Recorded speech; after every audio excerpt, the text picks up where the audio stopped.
I need to accept me for me. So the more I've done the inner work of the self-love, the more I just show up in that way. To answer your question, it is an ongoing, because Mhm. let's be honest, as a white chick from Southwest Iowa farm, you don't put that together with intuitive freestyle improv rap. Welcome back to the Spark Connect. This episode is a masterclass in being fully here. I'm joined by Tina BE, and we're talking about listening with your whole body, grounding before you speak, and why curiosity changes everything. Tina shares how freestyle rap, music, and improvisation open up new ways to connect, lead, and communicate. This conversation is energizing, reflective, and a little bit magical.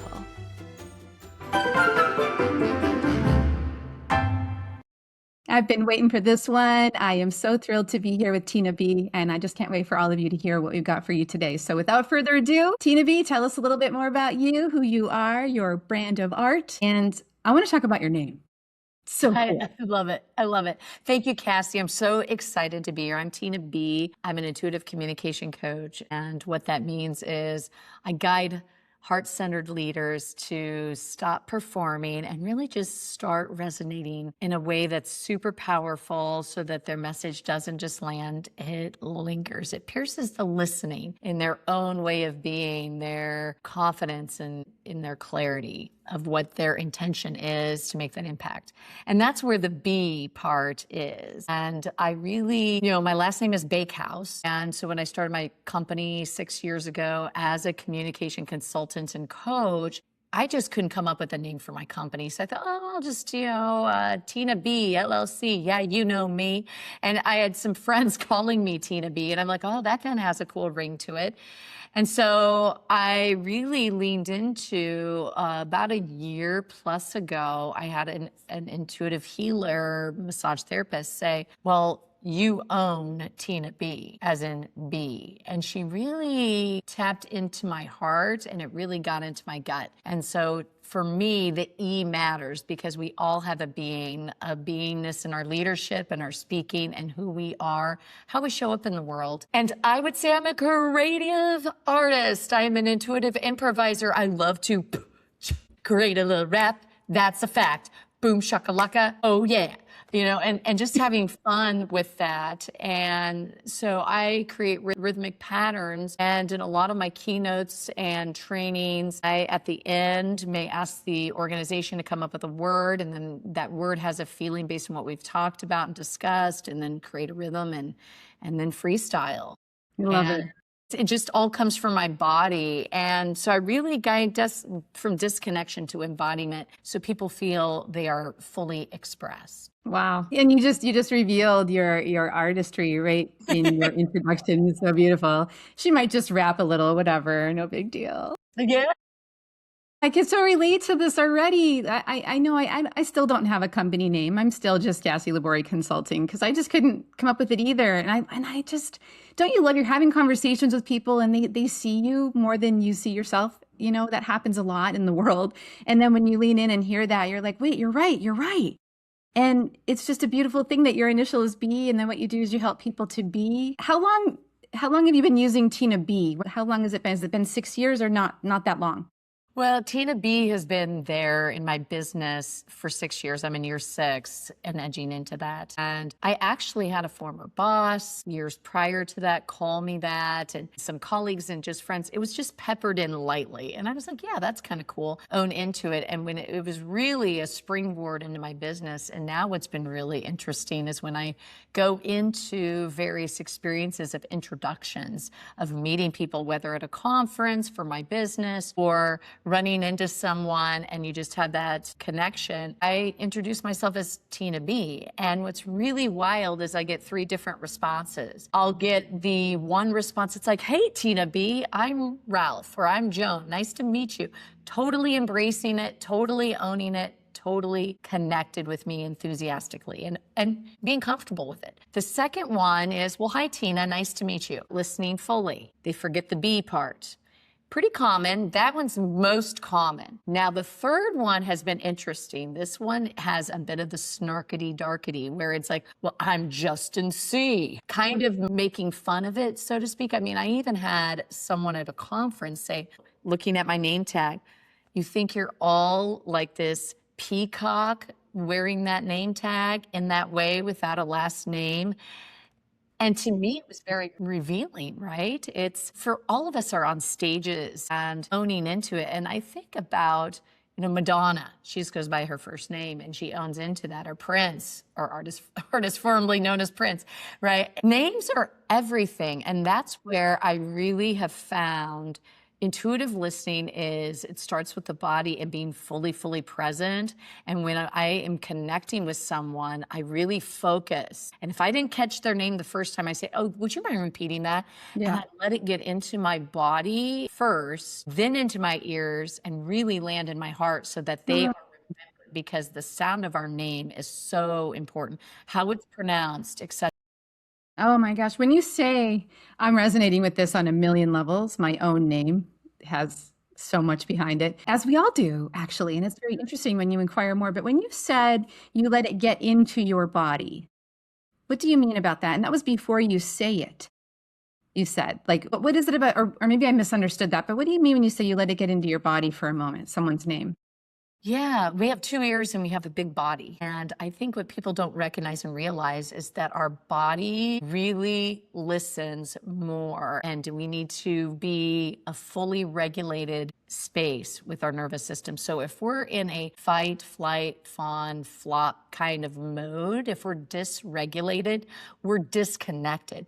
We're not going to catch or hear anything. And I would say by and large, more than ever before, there's tons of distractions. I mean, think about you go to a networking event in your business, lots of noise and things grabbing your attention. You might hear other conversations, clanging of glasses, etc.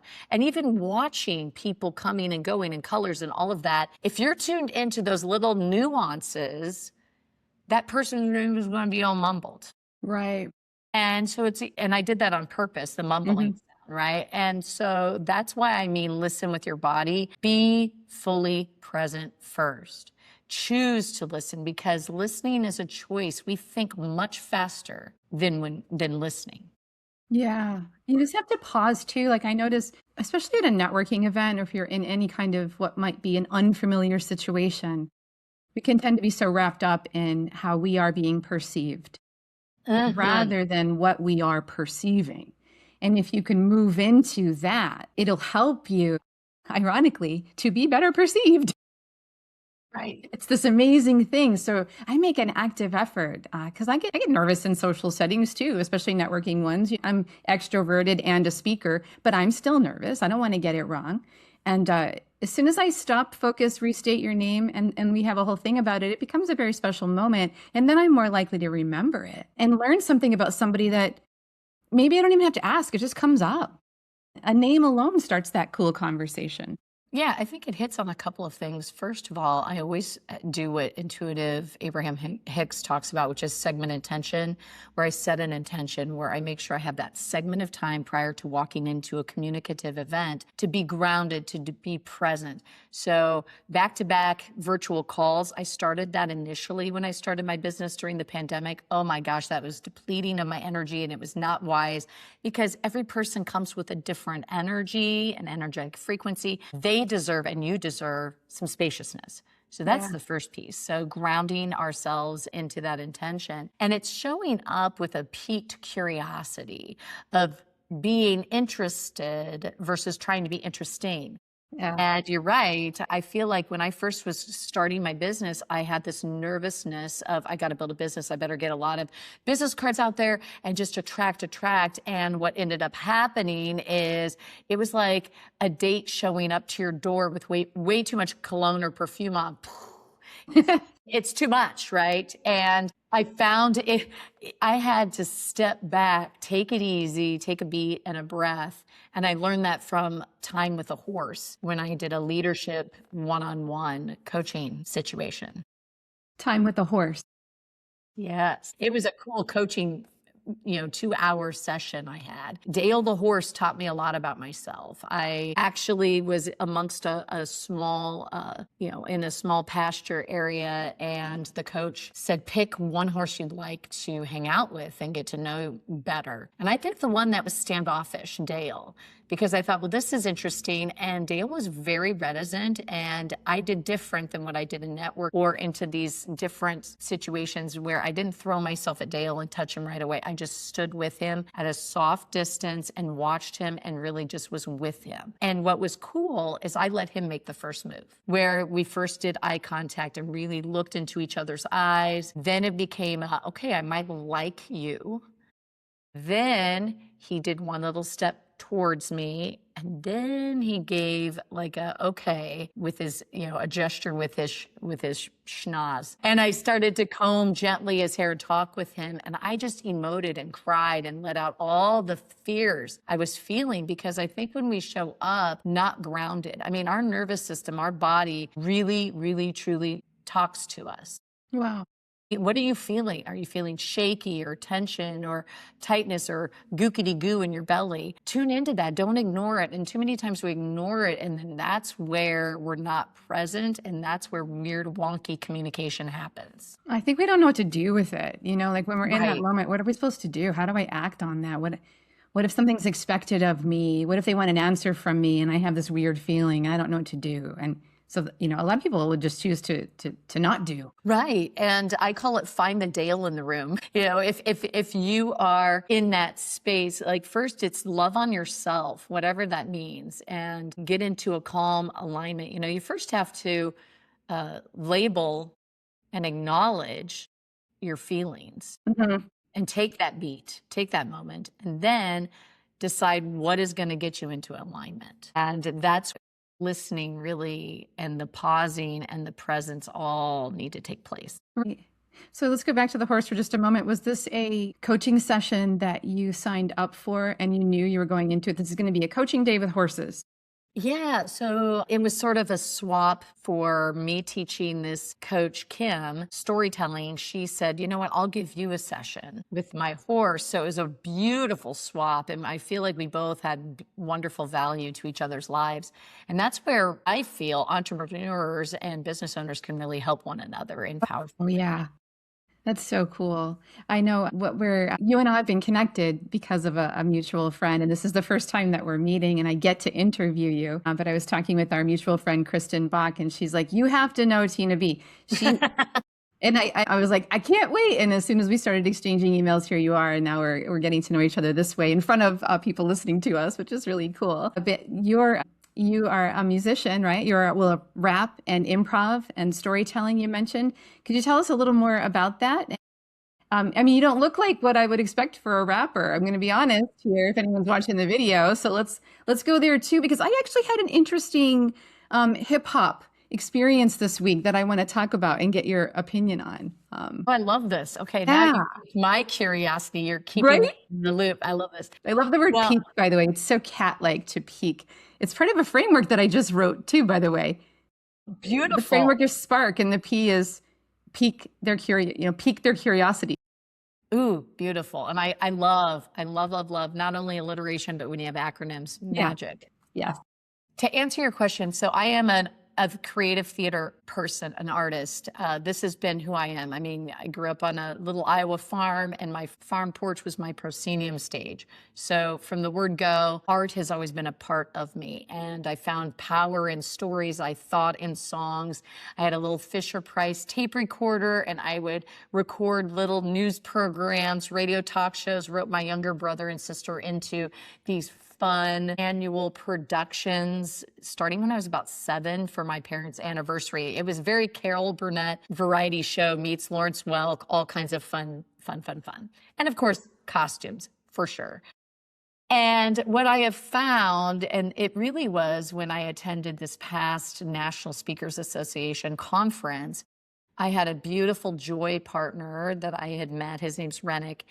And I was off and on wearing this little black beret, and he says, Tina BE, that be you. You are a theater person. And when someone sees it in you, it's like from the musical Snoopy, if just one person believes in you, deep enough and strong enough believes in you, it's like, oh, because I'd been shushed for my bold creativity, coloring outside of the lines for years, all the time, because, I like to beat to my own drum. And so I found when I started to really embrace, since 2015, getting into the world of improv, taking classes, it was getting me out of my head and doing what they talk about, which is performing with your partner at top of intelligence, which is all about your cognition, your emotional intelligence, your relational, environmental, contextual, all of it. And that to me just perfectly aligns with how we show up in the world, is being creatively at the top of our intelligence. And what I found is when I signed up for fun, a musical improv, I started to go, wow, I really get into it and I lose myself into what Mihai Csikszentmihalyi talks about in positive psychology of flow. Then I took a freestyle rap class and I'm like, oh, it's all about intuition, where you hear a word or a suggestion and it evokes emotion. So like with a neurological medical group this past week, I got the word adaptive because they really help train people through the STEM work of being having stronger executive function and calming themselves, all of that. So I'm like, ooh, adaptive. Okay, I got to feel that into my body. And I go with sounds and rhythmic patterns first. I close my eyes, I move into it. And then I use the word, kind of repeat a little bit, create a little chorus that is kind of fun, and then go into verses. Wow. And I find that this delights an audience when I embed them in my keynotes and workshops is, hey, we've talked about a thing, whether it's storytelling, leadership, magnetic communication, your temperament, whatever. Now give me a word. Now let's play with that. And it really shows vulnerability and acceptance of just willing to put myself out there in a bold way. That You're doing this are golden at times. They're opportunities. Is this what you do during your keynote? Like you ask them, give me a word, and you do it in that moment. So obviously it's not scripted. It is not at all. Like what really was the moment, it was this past March of 2025. When I was in Paris, France, I was the opening keynote. There was a problem with my slide deck. Technology was not working. And a little voice, the universe was like, sweetheart, magnetic communication, create a rap. Because I saw out there was tension. It was early in the morning. People had traveled around the world. They were nervous, all these women, leaders. And so I grabbed the mic and I created a rhythm. And I said, put your hands in the air. And I had them move their bodies, because when you're nervous, movement really helps. And I just did a 3-minute whatever, and it rhymed and they were into it. And then they told me later, wow, thanks for creating that for this. I said, I did in that moment. And then my slide deck popped. It was like the universe gifted me that. And I did it for a nonprofit MC event where they were like, that was magical. So I was like, ooh, this delights people and it's easy and fun for me. Why not just have a good time and put it out there? Do you remember any of it from the women's conference? Because you know what my next question is from there. Yeah, so the phraseology that I do remember, because again, it's all magic. I feel like it's like just emits out of my soul and my body. It's like my soul is dancing with it. And so part of it that I do remember is you have a choice to use your voice. You have a choice to use your voice. Magnetic. Use your voice, it's a choice. Stay tall and be in it all. What's the start? Beat in your heart. That is how you sound when you are at the ground. That's magnetism. Oh my gosh. How does this happen? Where did you get this? How do you do this? Like, because, yes, that was like, you made that up at that moment and you're recalling it now. I mean, just pieces and, Pieces of it, I understand. Yeah. But that's obviously not memorized. But here's the thing, you know what you're doing. Yeah, so this is such a really great question, Kassy. I would say that's like asking Taylor Swift, how does she do it? She just does it. I mean, she is a lyricist that is magical. Like she takes an idea and spins it into gold. And so I think what's pretty funny and wild is I think it's my creative brain and my body. I have always been like, I can't help myself. I was in Mexico at a goddess retreat this past January, and I'm seeing this flamenco dancer in this live band playing, and I just start playfully dancing. Yeah. They invite me on stage, and she and I immediately go into a thing. And then afterwards, she's like, "Where are you professionally trained?" And I die laughing. I'm like, never. I took some salsa lessons in Omaha. So I think it's just, I've always thought in song and rhythmic patterns. Like if if I'm in conversation with people, they'll say a phrase and it either, boom, takes me to a song that is familiar to people and I can't help it, or I create a rhythmic pattern and rhyme scheme. And that is just, it's sort of like Dr. Seuss' spirit is inside of me. That's it. You've said that you think in song more than once, and it's just so much part of who you are. You're experiencing the world and processing your experiences through movement and music. And I'm wondering, was there a time when you were ever uncomfortable with being that person naturally? Because you've obviously leaned into it today, and it's part of the experience that you bring to stages and to audiences that are lucky enough to be with you. But was there ever a time where you were like not confident to do what you just did for us? By the way, thank you. That was really cool. Well, and thank you for asking. I would say there's still moments, and I turned 50 this year, that I get nervous about judgment, that I get nervous it's not going to come out right enough, cool enough, whatever, enoughness. I mean, I've been on this way of integrity, as Martha Beck would talk about, and being in my inner truth. And my inner truth is creative expression.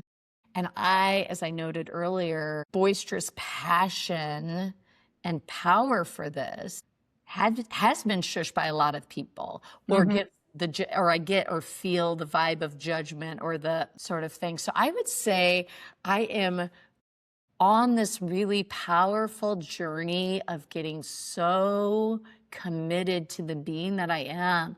And it's like Mr. Rogers' Neighborhood. I like you just the way you are. I mean, he spoke to my heart as a little girl in his land of make-believe. And I'm like, oh, his spirit accepts me for me. I need to accept me for me. So the more I've done the inner work of the self-love, the more I just show up in that way.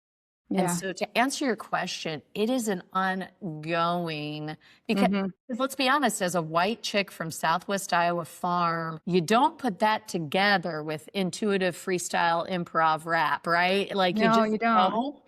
And I believe it's me owning and getting excited about that as my creative differentiator, to delight audiences playfully and to give them permission to create rhythms. Because when we were in elementary school, we remembered most song, lyrics, like whether it was in Sunday school, like the books of the Bible and the apostles, or Schoolhouse Rock. School, I was just going to go there into, yes, mind meld. I was saying that next is, I'm just a bill from Capitol Hill, or Junction, what's your fortune? Yes, absolutely. I'm glad I grew up in the 80s, and I just thought of that yesterday. I was like, thank goodness for Schoolhouse Rocks, because I feel like that is me to a T, where I just show up as Tina BE rhythmically. Ooh, yeah.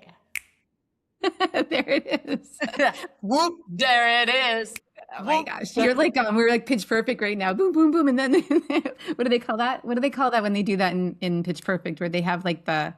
Oh, they riff each other. The riff, and they go off and do the next song and the next song. It's so fun. Oh, I love it. Yes. It's great. You're delightful and so fun to be around immediately. Your energy is great. I had an interesting thing. I have been playing with making music using the new AI music apps that are out there for different workshops and keynotes and experiences that I'm creating. And so I'll make them differently. And I tend to lean towards, like, honestly, if you're listening to my playlist right now, it doesn't exactly match, but maybe it's not surprising. But I love a song that will make you cry. If I can sing it and it's melodic and it's very beautiful and it's very sad, I'm going to listen to it a lot, and I love it. Even though I'm generally a happy person, and I also like my family's from West Virginia, like the Southern stuff is in me, and I love country music completely, like old country, and all that's sad. So It's funny you say that. I literally was listening to John Denver this morning. And so talk about an amazing like singer-songwriter vibe. And, the West Virginia song played actually in my home today. so So beautiful. I do Yeah. love, I feel like it's like this moment in Costa Rica when I had this beautiful conversation with a woman, a dear friend that day, and was grieving, and it was Mm. a musician friend. And she says, the one thing that nobody argues about is nobody hates music. Now, we may all have a different flavor or taste for style of music, but Yes. I have never talked to somebody. I mean, you're going to find people who are vegetarian or vegan and don't dig meat. You're going to find people who do not like to cycle or hike. They much rather, go to a city for vacation. But what I've never experienced is someone say, wow, I really hate music. It's just, Right. And they might like different types. This would happen this week. So I'm a person who likes all kinds of different music. There's some things that are just like, I'm not going to listen to it because it just doesn't resonate, but I still can appreciate it for the art. mhm. Like what just came to mind was like super heavy death metal stuff you won't hear me listening to it, but I'm also completely like mesmerized by the costuming and the fact that they use their voices that way. So I get past whether or not I want to listen to it because that's the kind of person that I am. But this week I had made a song for a webinar that I did, and I normally would go for like, I've been playing with K-pop style or holiday jazz or something, just for fun. I like swing, or country. Those things are all rockabilly. I love it. But I went with, I said, make me a hip hop number about this experience that I'm speaking about today. And the audience completely loved it. But there was one person, and she decided to let everyone know that that was the worst song she had ever heard. And she hates that style of music. It's awful. And this came through as a webinar. And I thought it was really interesting because the lyrics in the song are very fun and playful. And like, I went from not knowing anything to magically doing it all. It's very fun and silly. But she really had like a visceral reaction and then went further to share it with people. And I thought, that is so interesting. It's the first time I had that happen. And I was wondering how much of it was just that particular genre really. Is it more controversial? And then I start thinking about you and you're showing up, like you said, unexpected. I don't look or act or have, you're not going to think that you're a rapper when you show up. And I'm just wondering what you think Yeah. about all of that. Well, first of all, I think it's her stuff, not your stuff, Oh, yeah. right? So, and I'm sure you know that, but what a beautiful mirror to communicate something, because I had a similar experience where to shatter perfectionism, I was doing a visibility challenge of doing 50 speaking opportunities to freestyle, etc. by the time I turned 50, which I did do. Yay, congrats. One of which was for a specific audience in a group. And I just said, hey, it was a small group. We meet monthly. And I asked, would it be possible if next month's meeting, could I get a suggestion and just do a fun little freestyle improvised rap to give me that practice? And everybody was giving me a resounding yes, except one person. Nope, that makes me uncomfortable. And so at the end of the day, boy, that sat with me hard, and it really bothered me the rest of the day. So I can second your emotion of like, that's weird. These are playful, fun lyrics. And I had to go there for a moment and say, okay, this person clearly has discomfort in something. Like it's not doing what the meeting is asking us to do, not following the rules. And they're allowed those feelings. Maybe it was different and didn't feel safe. So you were stretching maybe the boundaries of that person, just like I was stretching the boundaries of this person. And it was a great teacher because, you want to meet people where they are. And I'm not everybody's cappuccino, and that's okay. And the activity is creative in nature. And some people, I think, Kassy, we're kind of soul sisters, I feel. Are creatives who are willing maybe to dive headfirst into the ocean and see what maybe the sea turtles and get excited about it with not a lot of knowingness ahead of time, because their curiosity leads the way. I think there's a lot of people that don't feel safe in curiosity and in the not knowing. There's a lot of discomfort in that. Like, I love going to a restaurant, trying something I'm not sure what it is, because I want to pick something I don't make for myself. Whereas I know several people, they like going to the same restaurants, order the same thing because they want that predictability. It gives them safety. Or they go on the same family vacation every year because it gives them the safety and a true, vacation from the thinking. I Yeah. like to go somewhere new every time. Yeah. I actually, you and I are very, very similar. My kid likes to know exactly what's happening, wants it to be the same, and it's been a lesson in raising my kid to Mine too. understand that. And My kid's just like your kid. And we had that conversation. I said, you're allowed, we just need to compromise and negotiate, because I do want you to try some new things. And I also want to meet you where you are and have you feel safe as well. Yeah. So it's been great for me as a parent, because I don't want to assume that what I love is his love, yet I'm teaching him not to yuck my yum. That's right. And to do the same that you're applying Yes, to him. yes. Yeah, it's really, yeah. And you're exactly right. It is a good teacher when someone reminds you about, oh, I'm not your cup of tea. And, I'm wondering if there's any advice you might have for people, because it's hard in the moment when you are a trainer, a facilitator, a speaker, anyone leading people through, and it's your responsibility to make it engaging. If somebody decides that you are not their cup of tea, people take that personally. And all of us have the advice of, you can't be everyone's cup of tea, but it doesn't necessarily give you the answer on how you manage those feelings when it's right in front of you. Hey lady, you're not my cup of tea. Yeah, I would say the first thing is, and it's something I think we always dabble into, is this desperation as a little kid of wanting to be liked. And it's working with that, just like you don't want that insecure child driving the bus of your choices. You want the loving, wise adult to be driving the bus, the choices, the things you do and how you feel. I think it comes from a fear space, of not being liked in that moment, or not creating the experience, or not meeting expectations, or not succeeding, or the notness, if you will. Yeah. And so what I end up doing, it's like in our earlier conversation prior to this interview, is I was a chief creative officer for a bank, and I'm a theater person. Knowing that, and a former Disney. Can I just say that my first job was at a bank, by the way, and I am also a creative and theater person. So whatever. Boom, ching. I know another connector. So how funny. And they were blessed for 2 years. And I was blessed too, because I learned a lot from them.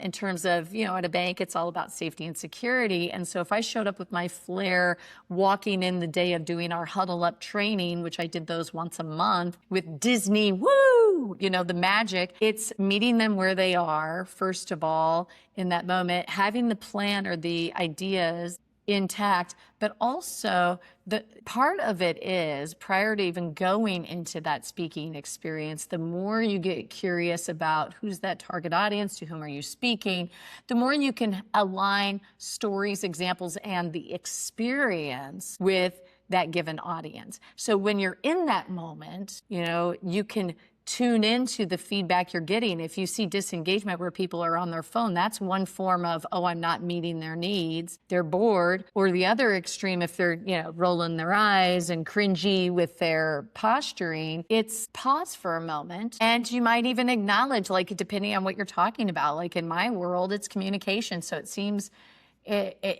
appropriate, if we're talking about connection or being magnetic, say, okay, part of engagement is really tuning in a nonverbal communication. What works, what doesn't work.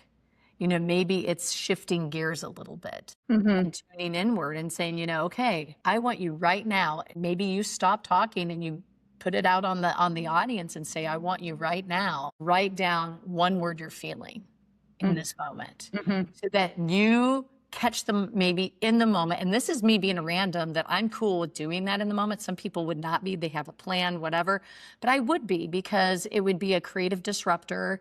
Yep. And get them to think a moment. And if they're disengaged, and then say, okay, now I want you to share with a partner the word and the why. Right. It's the same thing as jumping into the ocean and you didn't know the turtles were going to be there. There they are. And now my whole thing's about turtles. I have this in my personality as well, where it's an element. It's almost more comfortable for me to be able to do that than to stay in the this isn't working, but this is my plan, so I'll just suffer through and get through it. I think, when I look back on that part of my personality and how I became a leader in the world of virtual training and remote work, I think that played very well for me because virtual software was very, very unpredictable. And almost every single session that I ran early on in my career, and let's be honest, a lot of times today still, but very early on would just be broken. It wasn't going to work. So it's my job to teach that feature that day and it just wouldn't work. You have to okay, what are we going to do? Am I going to waste their time or are we going to find something to do? And it's, part of what led me down the path of, I always say tech is cool. People are cooler. Absolutely. And it's yes, anding yourself in the moment as it occurs, which is the foundation of improv. And yes, life is improvised and it's dancing with that and dancing in that conversation and noting it with humor. I mean, you in that moment just now laughed. And I think if we can find the humor in it, poke at it a little bit of what the isness is, people are in that experience together. And you're right, that's what makes the human part aspect so much more interesting. And if you show up with the intention of coming from a love space and that you want the others to feel good and successful, then that intention will shine through with how you facilitate. And it's not like we're saying you don't have a plan or you don't rehearse over and over again, because all of those things are the foundation, but it's the willingness in the moment to say, wait a second, I need to pivot, or look what just happened. I should take advantage of that, Absolutely. Like I can remember teaching online one time and a spider dropped from the ceiling and I screamed and, it's like that certainly was not on the agenda, and then it turned into an opportunity to talk about how do you manage unexpected occurrences, and how do I deal with recovering from how I've just blown your ears out, and going with that in that moment. And I the longer I've been in my career, the more I want those kind of things to happen because it's interesting. But the willingness to even be able to go there is something that I value about my own inner creative self, and that I think that you're reminding me about today and highlighting the beauty of, it's cool. I think it's also, I really tap into the older we get, the more like ourselves we become. And that's a mantra that a mentor had said to me, and that at the core, if you have more self-awareness, and I really believe spiritually, the chakras at the foundation, safety, then it's creativity, then it's your will, your strength, and your heart, and then builds to your chakra of the throat. All of that is interconnected, and asking yourself, what would keep me safe? And playing those moments, the visualization of those moments in your mind, maybe even ahead of time, and say, oh, if the spider were to drop from the sky, and clearly I would never think of that one, but I might think of a mouse running across the floor or something. Like, what are those little moments that would throw you? Having a little movie and some strategies that get you back on track. Yes. The easiest is the breath. We all have the breath, and for some odd reason, we're really good at holding it. And the more we hold it, the more the body starts to react into panic mode and starts to get in fight or flight. And we don't want that, especially in a communication situation. Yeah. I was going to ask you, could you teach us something? I think you just did, like leaning into the strategies that would work for you. What would make me safe? And beginning with something as simple as breath. And allowing yourself that to do a focused breathing, because obviously you're still breathing. Right. Well, and I found there's something that my therapist taught me that I think is really cool. I don't know if you've heard of it, but it's creating a butterfly with your two thumbs, okay? And then putting them above your chest, like above your breasts, and then tapping, okay? And taking in a breath in through the nose, hold for a beat. And you can do the box breath if you've heard of the 4-4-4-4, or I just do in through the nose, hold for a beat, and out through the nose to kind of clear my mind first, do about a series of 3 of those, and then do it in through the nose, out through the mouth, which really calms the body, a series of 3. I like to think 3 is complete, but the tapping is telling your brain it's giving yourself a hug. So it changes your chemistry inside. So what you're doing is you're the tapping, the hug, you're kind of tripping your brain up a little bit, and you're also getting yourself aware of, I'm here now, I'm in this moment, it's grounding yourself into the presence. And presence is a process. More times than not, we end up really focused in the fear-laden future, and instead of the firm faith of the present. If you could think about what will give you faith in your capabilities and your possibilities of how you present, the preparation's in your control. Prepare. Chip away at it. Don't crash and burn by not preparing it at all or cramming it the day of or day before, like maybe you did in college or high school prior to an exam. Not effective. Chip away. That gives you more faith in your capabilities. And then the other piece and the antithesis of fear and anxiety of the future is depression and sad and going too far in nostalgia of maybe remembering a past experience that went not so great, and we have those, and then exaggerating it to this morphed movie that is not even, maybe it's slightly true, but it's definitely not mostly true. And so if you can grip yourself back to the present, you're going to find there's beautiful power in how you pause for that moment, and then you, with beautiful, delightful patience, give a profound message. We could talk to you all day, Tina B. I would love that. Or we could do it in song. There's nothing wrong with the song, nothing wrong with the song. Hey, hey. Oh my goodness. Where can people connect with you and learn more about the wonderful work that you're doing in this world? Well, thank you. I would love, love, love to connect folks with their mindset message mechanics to be that beautiful, magnetic, magical speaker, communicator, leader. And it's tinab.com. And it's an exciting brand new website that I'm launching. It's Tina, Tina, B as in boy, E as in elephant.com, because we want to get rid of the elephant in the room, and that is fear, generally speaking. Or it could be anger, or it could be, grief. And those are the trifecta to let go of. So reach out to me, tinab.com, so you can be in a peace-centered, playful, loving spirit when you communicate. Well, thank you so much. We love this, and it has been nothing but a pleasure to be with you today. I appreciate you. And guess what, Kassy? It hit me. You're Kassy Lab because you're fab. You have the gift of gab. Kassy Lab, you are fab. You have the gift of gab. Boom, shakalaka, drop the mic. Psh.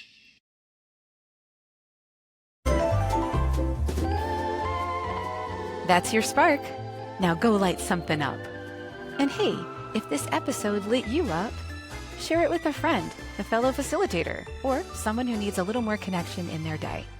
Be sure to follow the Spark Connect so you don't miss what's next.